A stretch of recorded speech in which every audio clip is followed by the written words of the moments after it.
Madam, आपके संसदीय क्षेत्र में ऐसा कौन सा काम आपने विशेष करा जो गौरवशाली या गौरव के तौर पे देखा जा सके, सबसे अहम जिसको आप मानते हैं कि ये काम मैंने?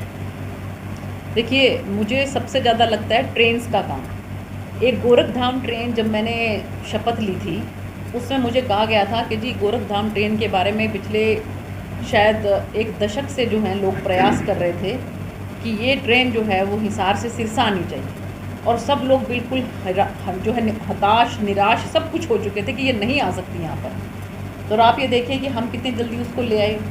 उसके अलावा ट्रेन्स का जो काम चल रहा है, ट्रेन्स का जो नवीनीकरण की मैंने आपको बात कही, ये सिरसा के लोगों को उसकी बहुत ज़्यादा आदत ही नहीं थी। उनके दिमाग में था ये था कि यहाँ पर सिरसा में जो है वो इस तरह का विकास नहीं हो सकता है। लेकिन जब उन्होंने देखा कि इस तरह से विकास हो रहा है, तो आप ये देखिए कि मैं चाहे फेसबुक लाइव पे आऊँ, मैं चाहे आम जनता के पास ऐसे भी बैठी हूँ, तो सबसे पहले मुझसे बार बार यही बात कही जाती है कि जी हमारे यहाँ पर ये ट्रेन ले आइए, हमें ये स्टॉपेज दे दीजिए, ये लाइन बना दीजिए। ये उम्मीदें इंसान की कब जागती हैं? जब उनको लगता है कि ये पूरी हो रही हैं, तभी आपकी उस तरह की उम्मीदें और ज़्यादा जागती हैं। तो इसलिए मेरी पूरी कोशिश है कि मैं रेलवे के मामले में यहाँ पर पूरा यहाँ का इस इलाके का नक्शा बदल दूँ। सिरसा को महम और रोहतक के वाया सीधा ट्रेन से जोड़ने का मामला कहाँ तक पहुँचा है? देखिए, ऐसा है कि सबसे पहले मेरी जो प्रायोरिटी है, एक तो वो श्रीधाम ट्रेन की है। मुझे बार बार इसके बारे में जो है आग्रह हमारे वहाँ के भाई बंधु करते रहते हैं। दूसरी मेरी कोशिश है इस ज़िले को हमारे कैपिटल चंडीगढ़ से जोड़ने की। ये दो मेरी बहुत ही महत्वपूर्ण, आप ये समझ लीजिए कि मेरे मन में ये भाव है कि जितना जल्दी हो सके इनको मैं पूरा करवा सकूँ। श्रीधाम ट्रेन हमारी एक तो, और दूसरी हमारी इस ज़िले को हमारे कैपिटल से, हमारे राजधानी से जोड़ने की। आज तक आप ये देखिए कि ट्रेन से हमारा ज़िला जो है वो राजधानी से नहीं जुड़ा हुआ है। कितनी बड़ी विडंबना है, कभी किसी ने इसके बारे में सोचा? लेकिन मुझे ये लगता है कि ट्रेन जो है वो सबसे सस्ता साधन है। अगर ये किसी भी तरीके से चंडीगढ़ से जुड़ जाती है तो हमारा यहाँ का आम जनमानस जो है वो यहाँ चंडीगढ़ जाएगा ट्रेन से, अपने काम वहाँ करवाएगा और उसके बाद वापस आ जाएगा। दीपेंद्र हुड्डा ने आज प्रेस कॉन्फ्रेंस करी, कहा कि जो अमित शाह ने कांग्रेस के दौरान हुए कामों को गिनवा करके वो चले गए, जो कि बीजेपी ने कोई काम नहीं किया। नहीं, देखिए, मैंने आपको जितने काम गिनवाए हैं, यही काम जो है हमारे आदरणीय केंद्रीय गृह मंत्री जी ने गिनवाए हैं। तो आप ये देख लीजिए, हमारी सरकार जो है जिन योजनाओं का शिलान्यास करती है, उन्हीं योजनाओं का उद्घाटन भी करती है। ये कांग्रेस की सरकार में होता था कि पत्थर लगा दिया, उसके बाद सरकार दूसरी आ गई, पत्थर उठा के उन्होंने एक साइड में फेंक दिया, उसके बाद दूसरी सरकार ने फिर से पत्थर लगा दिया। लेकिन आप ये देखिए कि कितनी योजनाएं ऐसी हैं जो हमारी सरकार के समय में, जिनका हमने पत्थर लगाया, बाकायदा उनका फिर उद्घाटन भी हमने किया।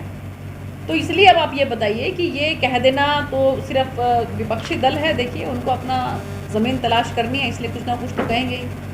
मैम, आपने कहा कि नई योजनाएं आपके दिमाग में क्या क्या लेना चाहती हैं? देखिए, एक तो मेरे दिमाग में, मैंने आपको ट्रेन्स का बताया कि मैं पूरा यहाँ पर एकदम से उसका ट्रांसफॉर्मेशन करना चाहती हूँ। और दूसरा जो है मेरे मन में ये है कि यहाँ पर किसी भी तरह से कोई ना कोई इंडस्ट्रीज़ जो है वो ऐसी आनी चाहिए। उसके लिए मेरी पुरजोर कोशिश रहेगी। जैसे कि हम लोगों ने फूड पार्क तो हम लोग ले आए हैं 3 जगह पर, मैंने बताया, तेजाखेड़ा में, आसाखेड़ा में और साथ में चौटाला में।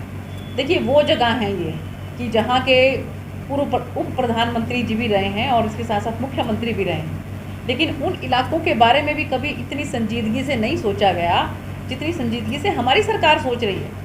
कम्युनिटी सेंटर जो है चौटाला के अंदर, माननीय मुख्यमंत्री जी पिछले दिनों जो है अनाउंस करके गए हैं। तो इससे आप अच्छी तरह से अंदाज़ा लगा सकते हैं कि इस इलाके का कितना जो है इसको नेग्लेक्ट किया गया, इसकी कितने इसको जो है मैं क्या कहूँ कि बिल्कुल बेअदबी करी गई एक तरह से इस इलाके की।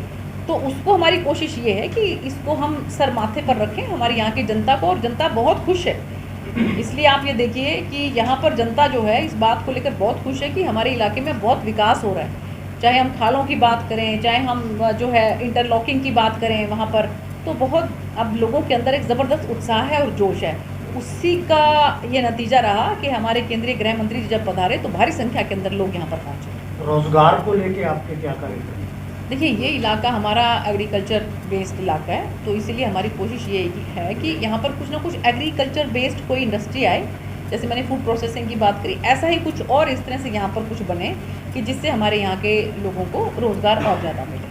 तो ये तो मैडम, आप जब आपने चुनाव लड़ा उस वक्त भी आप कहते थे कि यहाँ पे कॉटन इंडस्ट्री होनी चाहिए, यहाँ पे फूड प्रोसेसिंग का कोई सिस्टम इंडस्ट्री लगनी चाहिए, लेकिन हुआ नहीं 4 साल। नहीं, फूड प्रोसेसिंग यूनिट्स तो आपने फूड प्रोसेसिंग पार्क तो बन रहे हैं ना 3 जगह पर, जी। आसाखेड़ा, तेजाखेड़ा, चौटाला, ये तो मैंने बताया कि वहाँ पे इन 3 जगह पे फूड प्रोसेसिंग पार्क तो बन रहे हैं।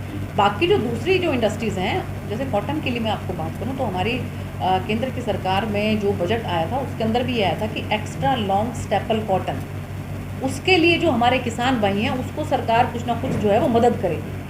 तो मैंने ये बात उस समय पार्लियामेंट के अंदर भी रखी थी कि जी मेरे इलाके में कॉटन बहुत ज़्यादा होती है, लेकिन जो उसकी क्वालिटी है, जो क्वालिटी चाहिए वो क्वालिटी नहीं होती है।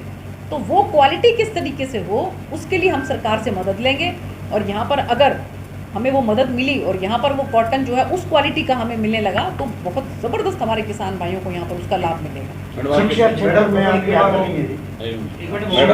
आपका ये प्रयास नहीं रहेगा कि इंडस्ट्रियल बैकवर्ड जोन घोषित करवाएं, इंडस्ट्री अपने आप आ जाएगी जब आप इसको नहीं, इंडस्ट्रियल कॉटन की बैकवर्ड जो जिक्र था ना, कॉटन की जो इंडस्ट्री हमारे हरियाणा से राजस्थान में चलेगी।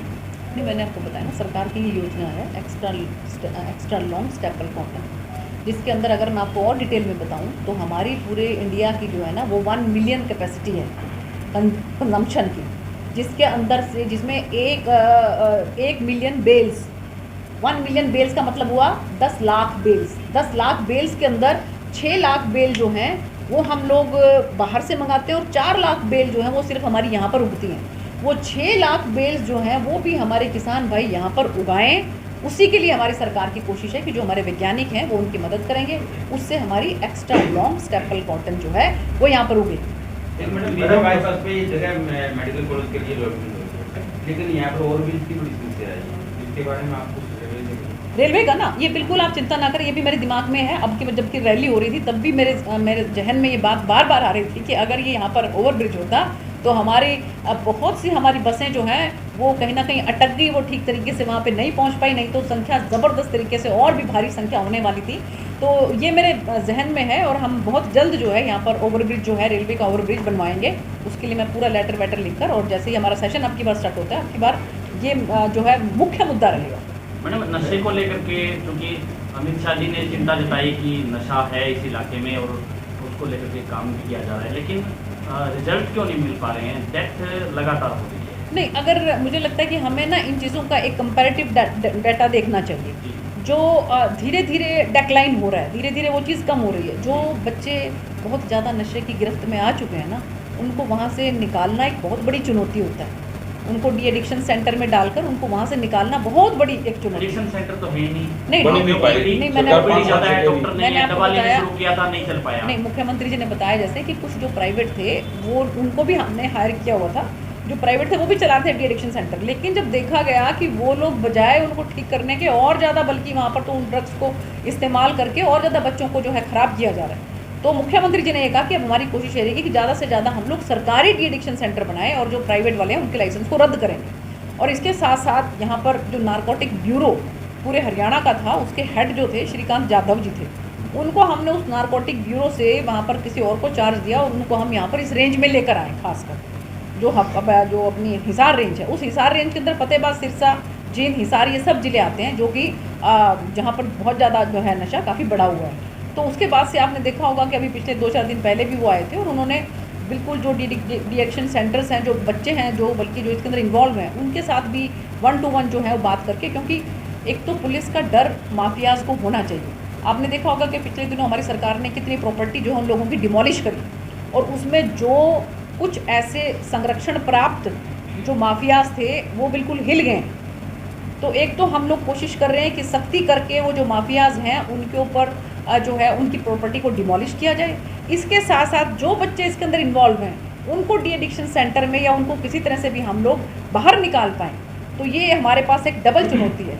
तो उसको हम लोग पूरी कोशिश कर रहे हैं। धीरे धीरे हम लोग पहले से बहुत इम्प्रूवमेंट है और ज़्यादा इम्प्रूवमेंट होएगी, ये हम विश्वास मैडम, करते हैं। फसल बीमा को लेकर बार बार सवाल उठता है। चौथा में धरना चल रहा है, 48 दिन हो गए, 7 दिन से 5 किसान भूख हड़ताल पे बैठे हैं। छोटी छोटी गलतियों से बार बार धरना देना पड़ता है, इसका कोई समाधान नहीं। देखिए, ये बिल्कुल आपकी बात जो है इसको मैं मानती हूँ कि सरकार की तरफ से जो मुआवजा आना था वो आ चुका है, वो मिल चुका है। हमारे किसान भाई बहुत खुश हैं। नरमे का था वो भी आ गया है, बल्कि आप जो कह रहे थे जी छोड़ने वाला भी आ गया है। लेकिन जो फसल बीमा योजना के तहत जो कंपनीज हैं वो कहाँ पर ढिलाई बरत रही हैं, इसकी हमने चर्चा पूरी माननीय मुख्यमंत्री जी से भी की थी।